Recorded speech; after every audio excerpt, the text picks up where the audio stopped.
y'all doing? It's been a minute. You thought I was gone, wouldn't you? I'll be coming around every now and then. Happy Mother's Day to you, sugar. I just want to impart some wisdom in you. Because, see, a lot of times we think about Mother's Day as just a day of celebration. And it is a day of celebration. But it's also a day of us recognizing how we can do better. And as I reflect on my years of motherhood, you know, back in 1967, there was a different way that I did things. And how I look at it then versus how I look at it now, I realized there's some things I could have did better. Now, I'm going to hurry through this because, you know, I got some neck bones on the stove. I got family coming over. How they got me cooking for Mother's Day? Make that make sense. They supposed to be bringing me something, but then again, they know I'm picky, child. I'm not eating none of their cooking, so I guess that makes sense, huh? Yeah. Anyway, so I was thinking about some things I used to do when I was in my child raising years. And I wish I would have done this more. And that is allowing my children the opportunity to express themselves respectfully. See, I come up in a day and age where, you know, you didn't get to ask questions. You didn't get to say anything. Your only response should have been yes, ma'am, yes or no. And so I regret not giving my children the space to say what needs to be said. I think sometimes we forget that children have personalities and opinions of their own. Now, you got to come correct. You got to say it respectfully. You can't just come to me talking any kind of way, okay? Because I get you all the way together. Respect is always going to be important to me. But if my child has a question about a decision that I'm making concerning their life, they should be able to ask it in a respectful manner.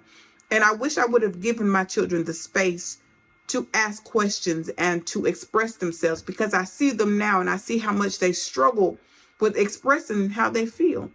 And one thing about me, I ain't never had no issue expressing how I feel, because I'm going to say what needs to be said.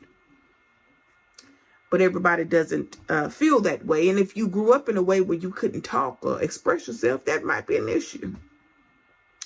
Another thing that I wish I had done more was give my children an opportunity to explore how they wanted to live their life.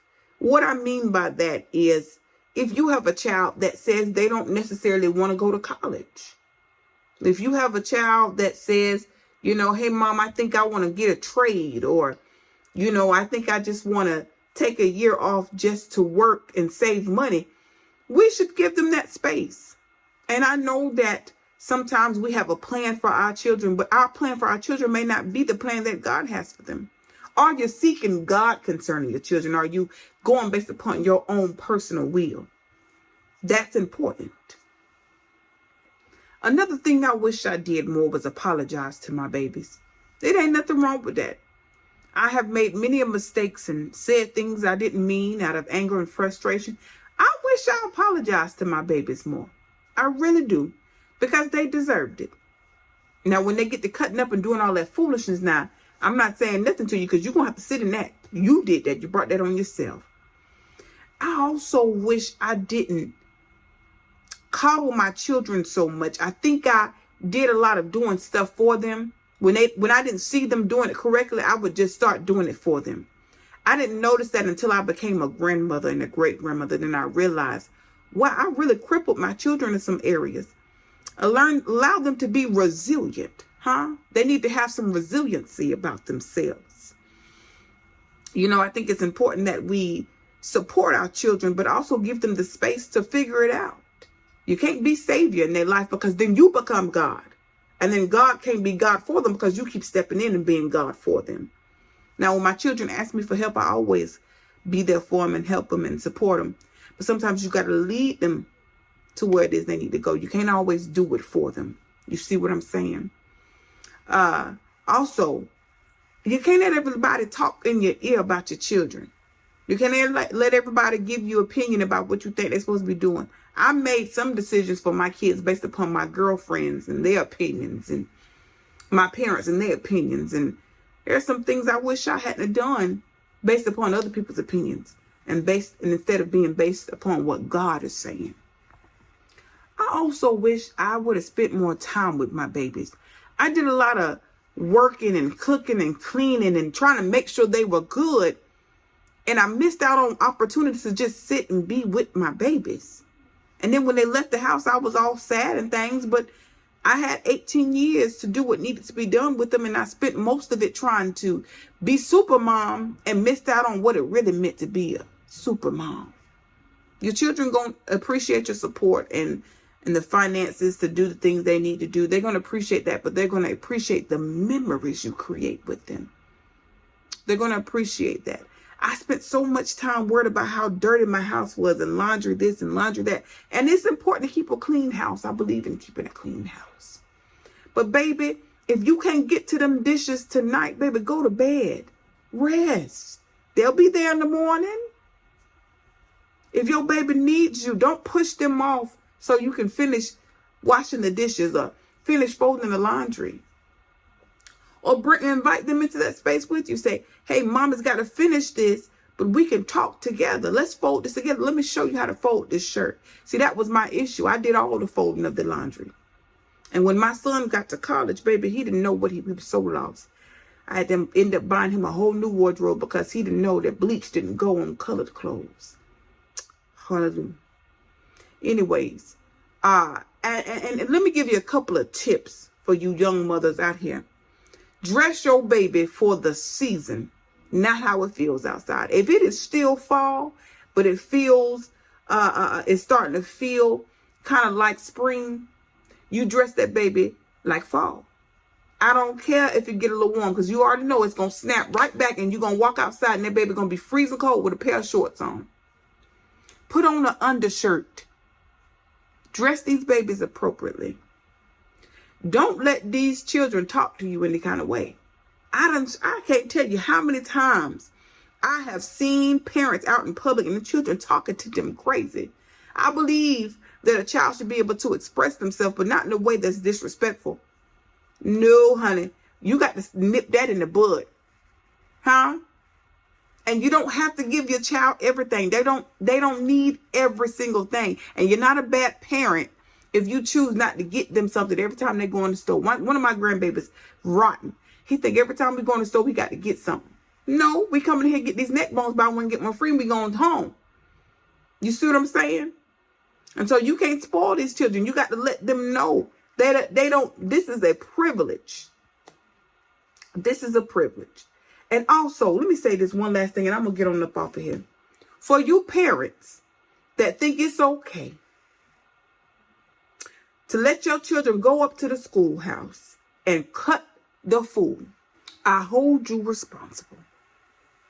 I hold you responsible because, see, not that your child is up there cutting the food. Children going to do crazy things. They're going to try it. But it's when you go up there and you defend the foolishness. And you speak ugly to the teachers and the administration. And you say, well, my child don't act like that. You know your child act like that. You know your child. You know your child got a nasty attitude. You know your child got a smart mouth. You know your child is sneaky. And let's say your child is none of those things. They just surprised you and was cutting up. Still listen to the teachers and the administrations. Am I saying that they always right? No. Sometimes they don't get it right. But at least give them respect and say, you know what? I apologize. I'm so sorry that my son or my daughter came up here and showed their tail. And I will handle them accordingly. And you sit and you listen and you give your child to explain their behavior. Get down to the bottom of it. But if once you get down to the bottom of it, you realize that it is your child who was responsible.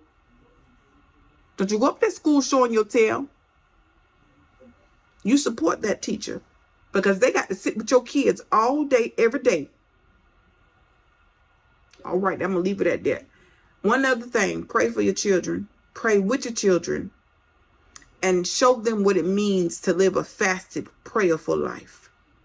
Be the example you want them to be. Model the behavior that you're looking for. Model, listen to what I'm saying.